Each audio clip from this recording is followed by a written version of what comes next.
반갑습니다. 여러분, 임성훈입니다. 새해 첫 시간, 오늘 강의는 백도씨는 아주 특별한 시간을 마련을 했습니다.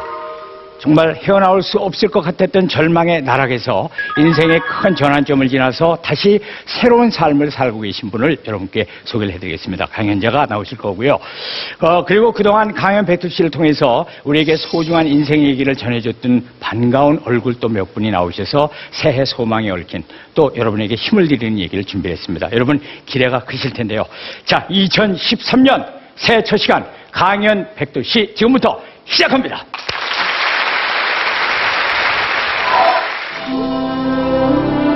안면 장애를 극복한 당당한 엄마 김희아.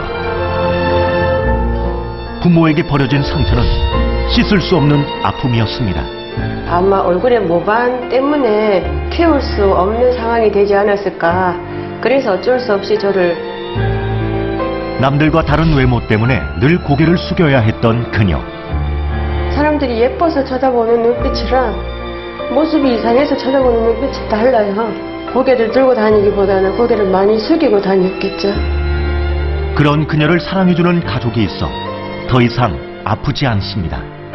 위에서 내려다본 아기의 모습에서 제 모습을 봤거든요. 엄마가 얼마나 마음이 아팠을까. 낳아주시고 빨리 혼자 일찍 살아갈 수 있게 해준 것에 대해서 감사해요. 부모에 대한 원망 대신 감사의 마음을 품고 사는 김희아 씨를 소개합니다.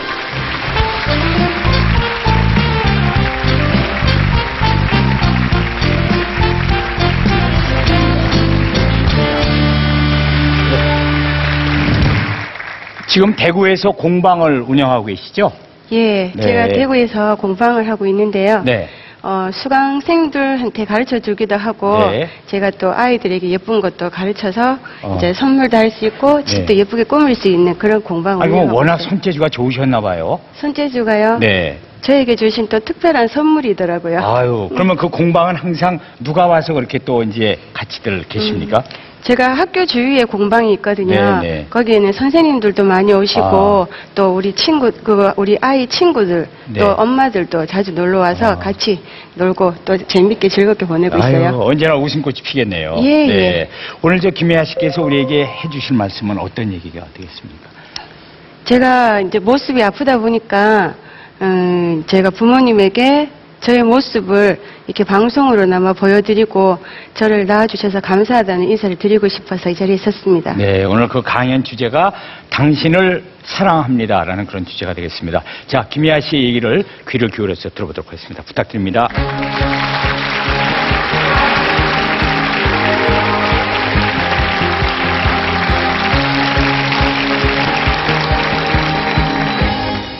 안녕하십니까. 저는 대구에 살고 있는 김희아입니다.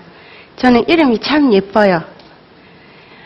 그리고 또 예쁜 게 뭐가 있냐면 사랑하는 두 딸, 정말 대구에서 제일 예쁘다고 소문이 나 있는 제 딸들이 또 이쁘고요. 그리고 저를 사랑해주는 남편은 또 정말 잘생겼어요. 대구의 장동건 씨라는 얘기를 참 많이 들어요. 여러분들이 저의 모습을 처음 보셨을 때 뭐랄까 많이 놀라셨죠. 제 모습이 놀라기도 하지만 사람들이 저녁에 만나면 조금 더 놀라기도 해요. 그런 저는 항상 마스크를 하고 다닙니다. 왜냐하면 사람들이 놀라고 또 저를 알지 못하기 때문에 보내는 그런 시선들이 너무 아프기 때문에 마스크를 그래도 하고 다니면 받아주는 그 시선이 조금은 커버가 되는 것 같더라고요. 그런 마스크를 하고 다니는 저 희아가 이렇게 많은 여러분들 앞에서 또 시청자분들 앞에 이렇게 섰을 때는 정말 너무나 큰 용기와 자신감이 필요했습니다. 그렇지만 제가 살아왔던 또 앞으로 살아가야 하는 삶이 길기 때문에 이렇게 살아갈 수만은 없잖아요. 그래서 제가 가진 그동안 눈물로 키워온 감사의 열매를 지금 여러분들에게 나누어 드리고 싶고 제가 지금까지 써온 행복 동화 이야기를 여러분들에게 들려드리겠습니다.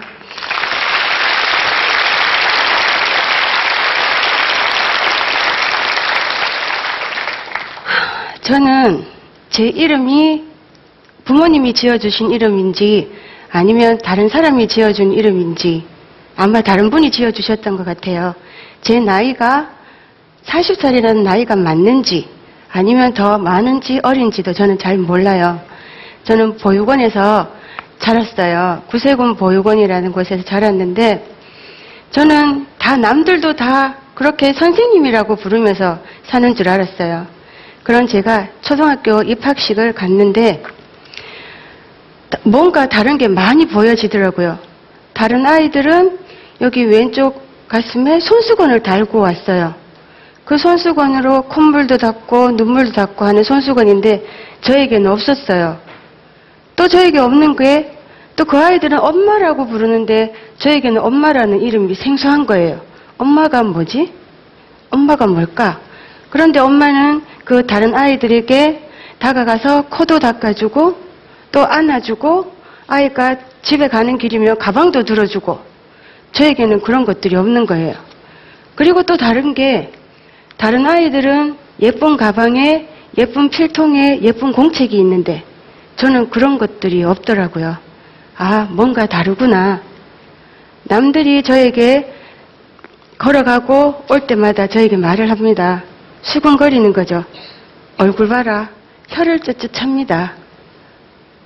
그래도 저는 아직 어리기 때문에 잘 몰랐습니다. 남들이 저에게 보내는 그런 시선들이 뭔지. 그런 제가 제 얼굴을 보게 된 정말 그런 계기가 있었는데요. 초등학교 3학년 미술 시간이었어요. 선생님께서 미술 준비물 안 가져온 사람 앞으로 나오세요 라고 말씀하시는데 저는 준비물이 없었어요. 그래서 제가 앞으로 걸어 나갔는데 선생님께서 저를 앞에 세워 놓으시고는 앞에 서 있는 희야를 그려라라는 말을 하시더라고요. 10살. 제 작은 딸이 한 달만 있으면 이제 10살이 됩니다. 10살. 그 아이가 교탁 앞에 칠판 앞에 서 있었는데 10분이 지나고 15분이 지나니까 서로 옆에 그림을 보면서 웅성대기 시작하는 거예요. 그러면서 선생님께서 그림 다 그린 사람 손을 높이 그림을 들어보세요 라고 하시는데 10살짜리 꼬마 희아가 그 그림을 보는 순간 아, 사람들이 저래서 나를 쳐다봤구나. 저래서 나를 놀렸구나. 정말 40, 50장의 모습에 그려진 저의 얼굴의 빨간색 모반은 제 가슴에 영원히 묻혀서 오늘의 저를 살아갈 수 있게 해줬어요. 그러면서 그때 그 꼬마 희아가 죽음이란 걸 알았더라면 아마 지금 알 수도 없지만 어떻게 살아왔을까? 그 꼬마 희아가 남들이 그렇게 놀리고 남들이 그렇게 손가락질하고 걸어가는 저에게 발을 걸고 제 머리를 잡아당겨도 누가 저를 때렸다면 선생님 몇 학년 몇 반에 제가 나를 때렸어요. 선생님 어떻게 해줘요? 말이라도 하지만 누군가 놀리고 선생님이 저를 그리라고 했어요라고 말할 곳이 없었어요. 어떻게 그걸 이겨냈을까? 그렇지만 살아야 하잖아요. 제 모습보다 배고픈 걸 채우는 게 더 중요했어요. 한 개라도 더 먹고 싶은 게 중요했어요. 그런 저에게 또 한 번의 또 아픔이 또 찾아왔습니다. 저를 후원해 주시던 후원자분이 계셨어요. 보육원에서는 후원자님이 후원을 해주시고 그 아이에게 선물을 보내주고 생일 축하 카드를 보내주고 하는 그런 것들을 보면 참 많이 부러워요. 저에게도 후원자님이 생겼으면 좋겠다라고 생각할 때 저에게 후원자님이 생기셨는데 한 2달을 후원해 주시고 김희아가 보고 싶다고 가족분들이 찾아오셨어요. 찾아와서 제가 그분들 앞에 딱 앉았을 때 많이 놀라시더라고요. 그러면서 건강하게 잘 지내라는 말씀을 하시고 그 다음부터 후원을 끊었다는 얘기를 들었습니다. 아, 내 모습이 그래서 그렇구나. 그럼 이 모습으로 어떻게 그러면 부끄러운 거네. 그럼 고개를 숙이고 다녀야지. 그러면서 고개를 숙이고 다니는 게 제가 되었습니다. 저는 그러면서 중학교 시절을 보내고 고등학교 시절을 보내면서 소풍을 갈 때도 친구들은 서로 나랑 앉자, 우리 점심 같이 먹자 그렇게 얘기를 하는데 저에게는 어느 누구 하나 희야 나하고 앉아서 같이 먹자, 희야 나하고 같이 있자라고 말해주는 친구가 없더라고요. 그래도 살아야죠. 그래도 이겨내야죠. 그렇게 해서 고등학교 시절을 보내고 이제 취직을 해야 하는 거예요. 남들이 저의 모습을 보고 후원도 끊어버리고 정말 그 도화지 속에 비춰진 제 모습이 제 기억에서 보이는데 어떻게 취업을 할 수 있을까? 그런 저에게 보육원에 계셨던 원장님 계셔요. 변문수 원장님이라고 계시는데 저를 고등학교 3학년 저를 부르시면서 하시는 말씀이 희야 여기에서 보육교사로 일을 해라. 지금 사회복지사라고 하죠. 일을 해라라고 말씀해 주셨어요. 저는 20년 동안 살아오면서 얼굴이 아프다는 이유로 차별을 받아왔고 손가락질을 받아왔고 정말 그렇게 아프면 살았는데 이게 아픈 것이다라고만 생각을 했는데 이 얼굴의 이 모반이 저에게 감사의 차별이 된 거예요. 그때부터 저는 이 모반이 아픈 것이 아니라 감사의 이유가 됐고 감사의 시작이 되었습니다. 그렇지만 또 보육원에서 생활을 하면서 우리 아이들을 키울 때에 엄마의 사랑을 받아보지 못한 제가 그런 아이들을 키운다는 것은 정말 큰 아픔이고 그 아이들에게 참 미안했습니다. 그냥 엄마의 마음이 아닌 선배의 마음으로 아이들을 키웠던 거죠. 그렇게 해서 제가 23살이 되었는데 직장 동료들은 다 예쁘니까 누군가가 남자친구도 소개시켜주고 또 이렇게 만남도 가지고 하는데 저는 얼굴에 모반이 있다 보니까 누구 하나 소개시켜주는 사람이 없더라고요. 그런데 같이 일했던 직장 동료분이 친구를 소개시켜준대요. 소개를 받으러 나가야 되는데 어떤 사람이 저의 그냥 밑모습을 보고 마음에 든다라고 말을 해주겠나. 그래서 저는 짙은 화장을 하고 그 사람을 만났습니다. 그때는 보육원에서 근무할 때는 아이들을 키워야 되기 때문에 24시간을 아이들이랑 같이 살았어요. 그래서 한 달에 한 2번 정도 놀 때였는데 2번 화장하는 거는 그렇게 어렵지가 않더라고요. 만나는 동안 참 미안한 마음이 들더라고요. 내가 이 사람을 이 모반을 숨기고 만난다는 게 너무나 미안하고 너무나 죄 짓는 마음이 들어서 항상 기도를 했어요. 이 사람이 저의 겉모습을 보는 게 아니라 마음을 보게 해달라고 기도를 했습니다. 그렇게 1년을 만나왔는데 이 사람에게 저의 모습이 얼굴에 점이 있다. 제가 보육원에서 자란 사람이다라고 얘기를 해야 하는데 어떻게 이걸 보여줘야 될지를 모르겠더라고요. 사진을 한 장 들고 와서 이게 접니다라고 말하기도 부끄럽고 편지로 써서 저의 아픔을 설명하기도 너무 부끄러웠습니다. 어떻게 하지 했는데 정말 드라마 같은 일이 벌어진 거예요. 만난 지 1년째 딱 되는 날 오후에 우리가 만나기로 약속을 했습니다. 그래서 제가 직장에서 일을 마치고 제가 그때는 지금보다 한 20kg, 30kg 날씬할 때였어요. 좀 그랬는데 데이트를 해야 하는데 옷을 예쁘게 갖춰 입고 이제 화장을 하러 제 아는 선배 언니 집에 이제 또 짙은 화장을 해서 가야 되니까 화장을 하러 간다고 직장 대문을 나서서 코너를 딱 돌아서 2-3발자국 가는데 누군가가 차에서 탁 내려서는 거예요. 그 순간 눈에 보이는 게 아무것도 없더라고요. 이걸 설명을 해야 되는 남자친구가 갑자기 차에서 탁 내리는 거예요. 눈이 마주쳤는데 할 말이 없는 거예요. 이 남자친구는 저를 볼 때 분명히 옷이나 머리나 이 뒷모습이 분명히 기미한데 앞모습이 아니니까 얼마나 놀랐을까.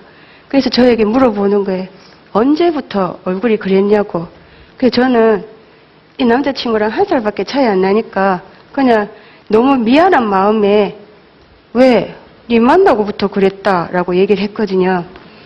그리고 차를 타고 저를 그 선배 언니 집에 저를 내려줬습니다. 언니에게 막 달려 들어가서 언니 나 이제 이 사람이 내 아픈 모습 내 모반 있는 걸 봤다. 나 이제 이 사람 못 만난다. 언니 나 어떻게 하고 이제 만나러 가지 말까? 그렇게 얘기를 하니까 그 언니가 희야 다시 화장하고 약속 시간에 거기 나가라. 그렇게 얘기를 해주더라고요. 1시간 늦게 약속 장소에 제가 나갔습니다. 그런데 누가 뒤에서 저의 발을 탁 거는 거예요. 그리고 좀 몇 시간 전에 분명히 저를 이 사람이 봤는데 저의 모습에 대해서는 한마디도 하지 않는 거예요. 모습을 보기 전에 그 사람인 거예요. 그래서 저는 너무너무 감사했어요. 내 모반이 있는 걸 이 사람이 이제 알았구나. 그럼 이제 좀 편하게 화장 안 하고도 이 사람을 만날 수 있겠구나라는 생각을 하면서 또 1년을 만나왔어요. 그런데 제 나이가 그때 25살, 이 사람을 만난 지 2년째 되는 날이었어요. 갑자기 그래도 남들이 저에게는 항상 모반만 없으면 너무 예쁜 얼굴인데 라고 했는데 저 오른쪽 얼굴에 어금니가 막 아프기 시작을 하는 거예요. 그러면서 눈물이 그냥 저 의지와는 상관없이 흐르고 그러면서 기침만 해도 코피가 쏟아지는 거예요. 개인 병원에 갔어요. 저에게 큰 병원으로 가보래요. 그런데 25살 그때는 큰 병원에 가라고 하면 무슨 뜻인지 이유인지 몰랐어요. 그냥 코에 물혹이 있으니까 가라는 줄만 알고 병원을 갔는데 막 갑자기 일사천리로 막 조직검사부터 시작해서 막 하기 시작하는 거예요. 만난 지 2년째 되는 날은 정말 예쁜 모습으로 이 사람이랑 데이트를 하고 싶었는데 조직검사를 한다고 저의 코를 다 뒤집어서 해서 얼굴이 이만하게 만들어진 거예요. 병원에서 입원을 하자마자 저에게는 7개 과를 거치는 검사가 있었고요. 그러면서 선생님이 저에게 말씀하시기를 김희아 씨, 당신은 수술을 하고 나면 얼굴 오른쪽에 있는 뼈가 다 잘려나갑니다. 당신 얼굴은 살이 이식이 잘못될 경우에 괴사가 일어나서 얼굴에 구멍이 날 수도 있고 당신이 먹는 밥은 코로 나올 수도 있습니다. 목은 구멍을 내야 하고요. 당신 팔에 있는 동맥은 여기 목으로 연결될 것이고 당신 허벅지에 있는 살이 팔로 올라올 것입니다. 그 얘기를 딱 듣는데 암이 무서운 게 아니었어요. 남자친구의 얼굴이 제 앞을 싹 스쳐 지나가는 거예요. 2년을 만나오면서 저에게 정말 사랑한다라는 말을 해준 사람이고 제가 손이 시려울 때 저의 손을 잡아주었고 제가 춥다고 할 때 외투를 벗어준 사람인데 저의 얼굴에 모반이 있는 걸 알고도 만남을 가져왔고 제가 보육원에서 자란 걸 알며도 저의 그런 모든 것들을 사랑해준 그 사람에게 저는 이게 이제 수술로 저의 오른쪽 얼굴이 없어진다라는 생각을 할 때 이제는 이 사람에게 제가 해줄 것이 없다. 그럼 해줄 것이 딱 하나가 있다. 뭐냐? 이 사람에게 헤어지자라는 말을 할 수밖에 없었어요. 그래서 수술 동의서에 사인을 하고 병원 12층에서 창밖을 한번 쳐다보았습니다. 하늘에 무수히 떠있는 별들을 내일 다시 볼 수 있으니 감사하고 제가 이별을 말해야 하지만 2년이라는 시간 사랑이란 걸 받아봤기 때문에 감사했습니다. 그래서 제가 공중전화기에 가서 전화를 했습니다. 여보세요? 상묵 씨, 우리 이제 헤어집시다 라는 전화를 하고 끊었습니다. 병실에 누워있을 때면 얼굴이 아파서 울고 코피가 나서 무서워도 울지만 이 사람이 제가 헤어지자고 했기 때문에 떠나가면 어떡하지? 떠나가도 저는 미워도 원망도 하지 않겠습니다. 당신이 2년이란 시간 저에게 보여준 사랑으로 저는 감사하며 살겠습니다. 하지만 당신이 떠나간다면 저는 받아들이겠습니다라는 생각을 하고 병실에 누워 있었습니다. 얼굴이 아파 잠을 못 자겠어요. 진통제가 없으면 잠을 정말 못 자겠어요. 그런 제가 며칠이 지난 뒤에 너무 얼굴이 아파서 실눈을 뜨고 봤는데 침대맡에 무시 까만 그림자가 하나 보이는 거예요. 뭐지? 하고 눈을 번쩍 뜨고 싶었는데 부끄러워서 눈을 못 뜨겠더라고요. 그러면서 제가 실눈을 떠서 살짝 보니까 제가 헤어지자라고 말했던 그 남자친구가 서 있는 거예요. 그러면서 제가 여기 왜 왔는데라고 얘기를 하니까 저에게 희아 씨가 보고 싶어서 왔다라는 말을 저에게 해주더라고요. 그러면서 제가 이 사람과 만남을 계속 가져오면서 사람들의 시선이 솔직히 무서웠어요. 옆에 이 사람과 걸어갈 때 사람들이 보내주는 시선이 어떤 분이 말씀하시더라고요. 남자친구가 너무 멀쩡하다라고는 말을 하더라고요. 제가 이렇게 아프니까 아픈 사람을 만나야 그게 정상이고 제가 아프니까 이 사람이 멀쩡해 보인다라는 말을 하더라고요. 정말 마음이 아팠어요. 그러면서 제가 25살에 얼굴에 반을 잃고 살아갈 때 너무나 힘겨웠지만 그래도 끝까지 저를 지켜준 이 남자친구가 지금의 제 남편이고 두 아이의 아빠가 되어 있습니다. 그래서 고맙습니다.